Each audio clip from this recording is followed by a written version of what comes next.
欢迎收看性情简报。性与情，性情简报。丹尼尔斯与特朗普的性关系。英国独立报。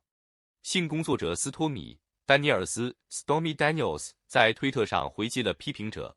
曼哈顿地区检察官办公室正在调查他在2016年从美国前总统唐纳德·特朗普当时的修复者迈克尔·科恩 （Michael Cohen） 那里收到的封口费。丹尼尔斯声称他在2006年与特朗普有染，并被收买以对所谓的婚外活动保持沉默。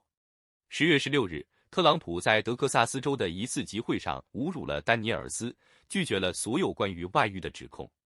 推特上的一位评论家指责丹尼尔斯破坏了特朗普和他当时的妻子之间的婚姻。丹尼尔斯回答说，他也是。丹尼尔斯还与一些评论员就他是否已经破产，因此应该入狱争论不休。丹尼尔斯的交流是在越来越多的批评中针对女性的厌恶女性和性别歧视的网络虐待。上周的报道警告说，被赶出社交媒体平台的公众人物数量正在增加。Facebook 表示正在努力减少其平台上的滥用行为。一位发言人称性别歧视和种族主义内容有害，但承认还有更多工作要做来解决这个问题。拥抱你的孩子。多伦多星报。一名16岁男孩在多伦多基尔地铁站被刺伤，这引起了该的许多父母的恐惧感。星报专栏作家爱德华·基南 （Edward Keenan） 说，我们所有有孩子或家庭成员被谋杀的人都对加布里埃尔·马加良斯的母亲有一定程度的同情。基南指出，接近不会改变悲剧的范围，但它可以成为我们对悲剧的看法的放大镜。在过去的10年中，多伦多许多最可怕的犯罪都发生在居民经常光顾的地方，这有助于进一步加强恐惧感。此外，虽然让更多的远景巡逻 TTC 站可能会有所说明，但解决方案并不那么简单。基南说，许多官员和专家都谈到了对心理健康服务的需求，市政厅和皇后公园对这个话题的讨论也很热烈。然而，基南面对不可能保证你的孩子会安全这一事实是一件困难的事情，也许是最难的事情之一。Keenan 建议提醒孩子父母的爱，并紧紧地抱住他们，即使这感觉很尴尬。这仍然感觉还不够，但这是我们能做的，他写道。复活节的礼物。英国独立报。随着复活节的临近，深入研究为亲人准备的豪华美味礼物。可爱和保证诱惑所有年龄段。巧克力比朋友。从酒店巧克力是3个农场朋友由牛奶、焦糖和白巧克力。Betty's 以16英镑的价格提供白巧克力兔蛋，具有不可抗拒的奶油味和春天的花朵装饰。而春季盛开的复活节彩蛋则以40英镑的价格手工完成银色光泽和装饰皇家糖霜花。对于便宜而愉快的选择 ，Sainsbury 的彩虹斑点蛋售价4.50英镑，由5颜6色的白巧克力制成。而奥迪则以1.49英镑的价格提供 Moser Roth 牛奶巧克力兔子，既可爱又美味。饼前复活节彩蛋饼前冠引人注目，法贝热风格的饼干上面涂有糖霜，可用作任何复活节餐桌景观的核心装饰品，价格为38英镑。Lush 提供替代美食，包括完全无糖的火烈鸟和金蛋，作为甜味的木鱼炸弹，价格为12英镑。对于那些寻求更颓废的东西的人来说，巧克力酒店的鸵鸟蛋糕点店以86英镑的价格提供20种甜点灵感的美食。Glossy Box 复活节彩蛋2023为护肤程序带来了一点放纵，订阅者售价30英镑，非订阅者售价40英镑，拥有10次美容购买，价值超过204英镑。艾可歌豪华复活节巧克力礼篮包括咸焦糖牛奶巧克力蛋、黑海盐巧克力棒、兔子巧克力和咸焦糖以及小果仁糖。30英镑的完美选择放送款带给任何爱吃甜食的人留下深刻印象。女子多次被前任强奸。英国独立报。英国正在经历创纪录的强奸和性犯罪刑事司法系统积压。根据司法部最近的一份报告，截至2022年9月，有7859起性犯罪案件和1851起成人强奸案正在等待审判。此前今年法庭诉讼程序被毁灭性拖延，导致最绝望的受害者被迫自杀。仅自前1年以来，积压的成人强奸案件数量就增加了40%。该报告发布之际，一名名叫丽贝加的女性声称，在报告她的前伴侣超标性虐待2年后，她仍在等待正义。丽贝加的案件是屡次延误的1800多人之一。丽贝加于2021年向警方报告了她的前伴侣，她声称一名男子对她进行了多次强奸、性虐待、强制控制和身体虐待。她被逮捕、指控并被还押候审，然后被保释并带有标签。这是由于案件进入审判阶段所花费的时间。本应于今年晚些时候进行的审判被推迟了2次，没有任何通信信或任何理由。不过，其他几名证人也已被告知。丽贝加声称，审判延迟已经导致他的健康情况严重恶化，并导致他2次企图自杀。等待正义的受害者人数意味著强奸犯仍然逍遥法外，可能犯下新的罪行。勇敢地说出自己经历的幸存者被视为不值得。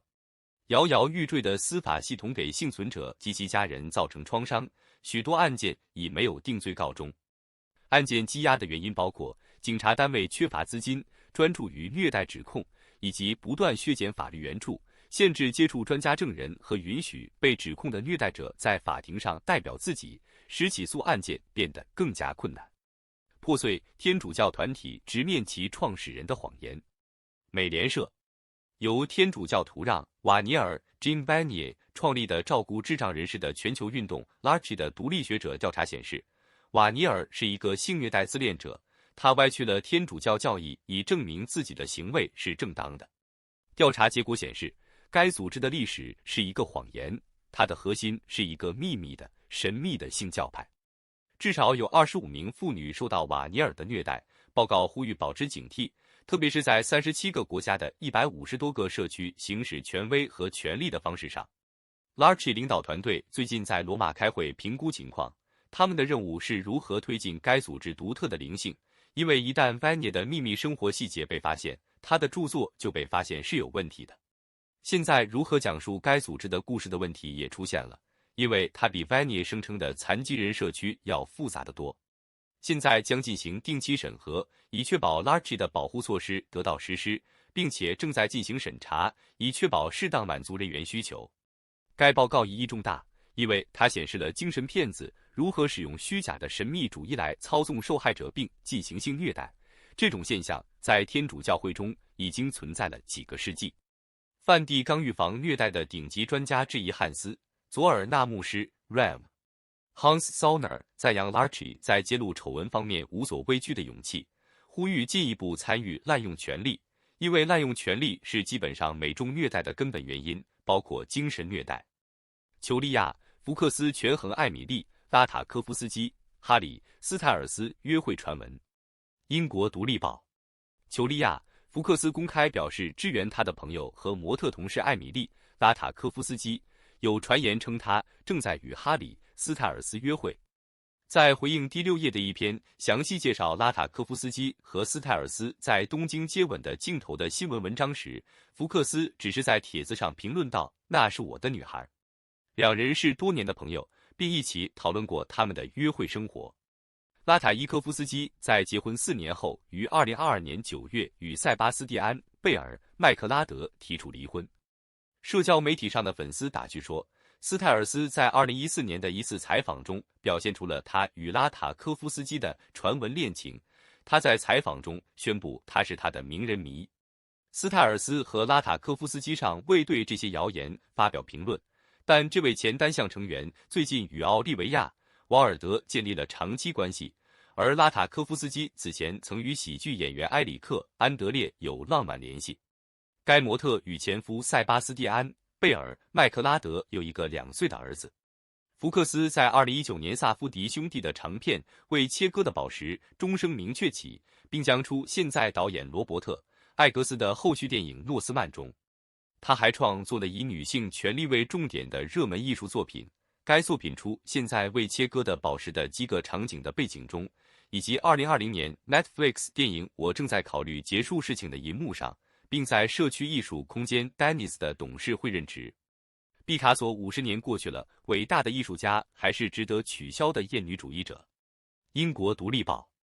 法国和西班牙政府安排了为期1年的一系列活动和展览，以庆祝艺术家巴勃罗·毕卡索在2023年逝世50周年。超过40个展览将在世界各地举行，包括纽约古根海姆博物馆的巴黎青年毕卡索、马德里蒂森博内米萨博物馆和毕卡索的《神圣与亵渎》，艺术家和模特巴塞尔贝耶勒基金会的最后一幅画。然而，人们对艺术家明显虐待女性的行为提出了质疑，这种虐待行为以暴力和嬉戏行为为特征。6月4日至9月19日在布鲁克林博物馆举办的毕卡索与女权主义展览将探讨毕卡索对妇女的态度和行动。该展览的联合策展人澳大利亚喜剧演员汉娜·盖茨比 （Hannah Gadsby） 预计将提供批判性的观点，重点关注毕卡索对待女性的方式以及艺术界更广泛的厌女症问题。正如西班牙文化和体育部长米克尔·伊瑟塔 （Miguel Iceta） 所强调的那样，毕卡索的一些行为在任何时代都应受到谴责。所以现在的问题是，艺术爱好者从他的作品中获得的乐趣是否应该原谅他各种女性伴侣的痛苦。毕卡索庆典1973至2023计划旨在对毕卡索职业生涯的许多时期进行广泛的集体观察。他的创作天才因其能够找到更激进的方式来描绘人类形态而得到广泛认可。尽管广泛的批评将作为庆祝活动的一部分进行讨论，但该活动避免了被错误地视为对艺术家私生活的新粉饰。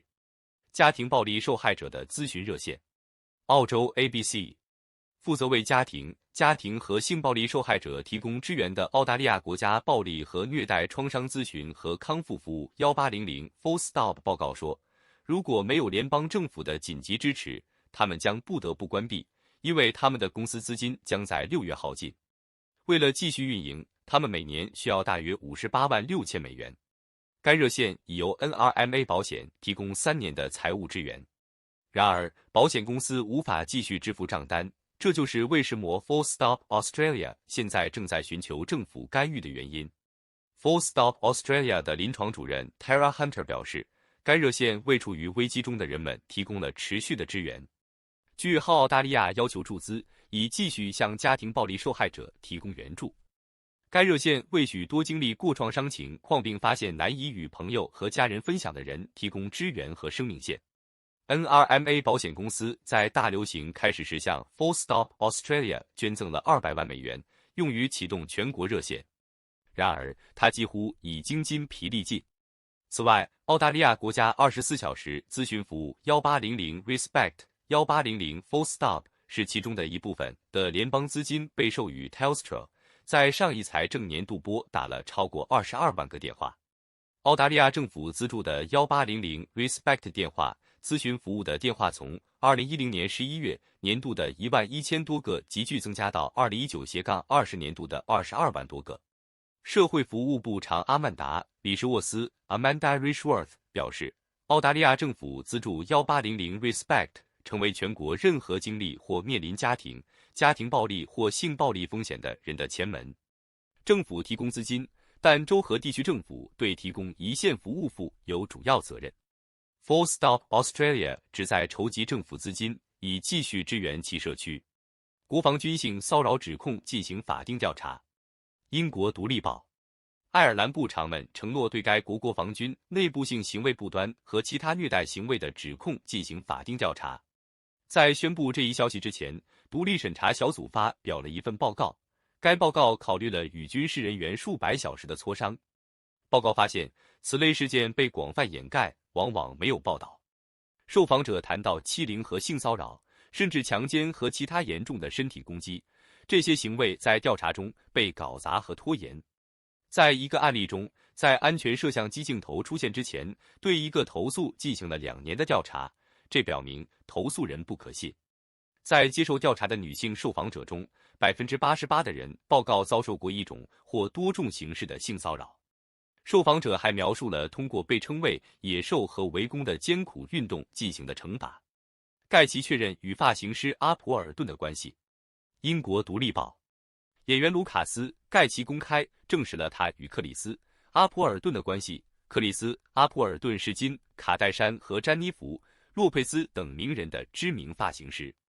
盖奇在今日节目中讨论了他的关系，他评论了两人一起滑雪的照片，并说：“我们一起玩得很开心，我们去冒险。”盖奇此前在接受《纽约时报》采访时被问及他与阿普尔顿的关系，但他没有证实任何事情，继续解释说他在粉丝文化问题上苦苦挣扎，需要了解他的个人生活。阿普尔顿在接受德鲁·巴里摩尔秀的 Drew Barrymore Show 采访时也曾公开发表讲话，当时他将爱情称为一件非常特别的事情。我认为遇到一个你真正与之联系的人真的非常非常特别。盖奇因在电视剧《新快感》和他的最新节目《白莲花》中的角色而闻名。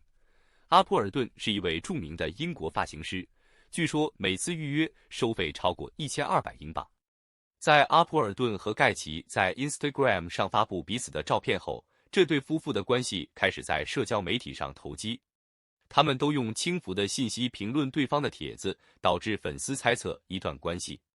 两人的关系凸显了一些名人在个人生活中保持一定程度的隐私方面遇到的困难，并感到他们受到粉丝和社交媒体用户的持续审查。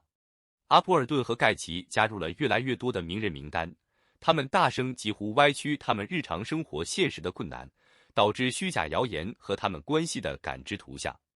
菲利普·斯科菲尔德兄弟情感勒索性虐待受害者。英国独立报。英国主持人菲利普·斯科菲尔德 （Philip Schofield） 的兄弟蒂莫西·斯科菲尔德 （Timothy Schofield） 被指控在情感上勒索一名青少年参与性行为。警方 IT 技术人员被指控犯有11起涉及儿童的性犯罪，据称这些犯罪是在受害者10几岁时开始的。这包括与儿童发生性行为、强迫儿童观看色情制品和从事性活动，以及在儿童在场的情况下进行性活动。审判仍在继续，但据说斯科菲尔德在开始时提出异议。陪审员被告知，被告于2021年9月告诉菲利普·斯科菲尔德，他和申诉人一起观看色情内容。申诉人出庭接受盘问，并声称他感到有压力参加性活动。我觉得在情感上无法逃避我们必须做的事情。我觉得我有巨大的压力和期望来实现要求和想要的东西。斯科菲尔德否认3项导致儿童观看性活动的罪名，3项在儿童面前进行性活动的罪名，3项导致儿童从事性活动的罪名和2项与儿童发生性行为的罪名。菲利普·斯科菲尔德 （Philip Schofield） 没有出现在1月11日的今早节目中，因为他正在预先计划休假。蒂莫西·斯科菲尔德 （Timothy Schofield） 被指控在雅芳和萨默瑟特剧园警局担任 IT 技术人员时犯下了这些罪行。审判正在埃克塞特刑事法院继续进行。从与僵尸战斗的女人到试图说明父母离婚的女孩。多伦多星报。女性主导的电影将在今年的加拿大电影节上占据中心舞台。该电影节包括9部长篇电影和25部短片，探讨女孩和妇女在社会中的斗争，其中包括范妮·佩尔蒂埃 （Fanny Pelletier） 关于网络毒性对年轻女孩生活影响的纪录片《布鲁姆》（Bloom）。电影节总监阿什利·雷恩斯 （Ashley Rains） 称其为一部让我害怕成为女儿父母的电影。其他主题包括#MeToo 运动、种族和性问题、婚姻不和以及与官僚主义做斗争。音乐节将于3月28日至4月1日期间以现场和在线方式举行。格温尼斯和布拉德关系的时程表。英国独立报。女演员兼女商人格温尼斯、派特洛和电视编剧布拉德·法尔查克自2014年以来一直在一起。此前，他们在电视节目《欢乐合唱团》的片场相遇。他们于2015年上市，最终于2018年结婚，但直到第2年才同居，宁愿保留自己的房屋，即使在 COVID-19 封锁期间也继续这种生活安排。他们从以前的关系中各有2个孩子。派特洛承认成为继父母一直是一个挑战。法尔查克庆祝派特洛的49岁生日，告诉他的 Instagram 粉丝他喜欢妻子的一些事情，包括他注意到人们何时需要拥抱的能力。爱是盲目的杰克琳娜·邦德解释为什么她泪流满面。英国独立报。爱是盲目的第4季以参赛者建立牢固的关系为特色，以找到他们的完美匹配。在3月24日在 Netflix 上发布的本季前5集中，30首西雅图单曲从单独的豆荚中相互约会，直到他们形成足够的联系以进入墨西哥。在第4集中，参赛者杰克琳娜·邦德在与搭档马歇尔·格雷兹交谈时崩溃了。他后来向娱乐周刊透露，他的父亲患有2期头颈癌，他还照顾他的母亲和兄弟。邦德说，当他的家人需要他在家里的说明时，他对在墨西哥享受自己感到内疚。这一事件引发了观众的大量支援，许多人称赞邦德的力量，并同意照顾家庭的重要性。Glaze 和 Bond 是在真人秀节目最初的豆荚荧幕约会期间订婚的5对夫妇之一。接下来的3集将于3月31日发布，第9集至第11集将于4月7日发布，随后是4月14日的寂寞大结局。自2020年2月首播以来，爱是盲目的一直是真人秀约会的热门选择。该节目将寻找爱情的人放在不同的豆荚中，这意味着他们直到承诺向伴侣求婚后才会见面。该节目的概念因规避外表而支持对话而受到称赞，但也因其缺乏多样性而受到批评。哪份爱是盲目的第4季情侣在豆荚订婚了。英国独立报 Netflix 的约会真人秀节目《爱是盲目的》已经回归第4季，其中包括来自西雅图的30首单曲。赛制保持不变，参赛者在豆荚中约会以建立联系，而无需面对面见面。然后在豆荚内按2下的配对可以在亲自见面之前进行订婚，看看他们是否想完全致力于这段关系。本季的前5集于3月24日首播，最后1集将于4月7日播出。尼克和凡妮莎·拉奇主持了热门系列。5名参赛者不顾三角恋和情感问题带来的障碍，离开了豆荚，其中包括 Brett Brown 和 Tiffany Pennywell， 以及 Marathon Glaze 和 Jacqueline Bonds。其他搭档包括 Micah Lucy 和 Paul Padden， 以及 Chelsea Griffin 和 Kwame Appiah。与此同时，扎克·戈伊托夫斯基发现自己与伊琳娜·索罗莫诺娃和布里斯·普雷特扎迪陷入了三角恋，选择了前者，但最终在尴尬的第1次见面后与他分手。爱是盲目的是克里斯·科伦创作的，于2020年在 Netflix 全球首播。制作人希望探索人们如何在不依赖身体吸引力的情况下形成情感纽带，因此豆荚被用来帮助参赛者建立更深层次的关系。第1季包括15集，在参赛者离开豆荚并一起搬进去后，最终以戏剧性的结局告终。该节目的突破性成功促使 Netflix 又订购了3季，第2季和第3季将于2021年首播。谢谢收看性情简报。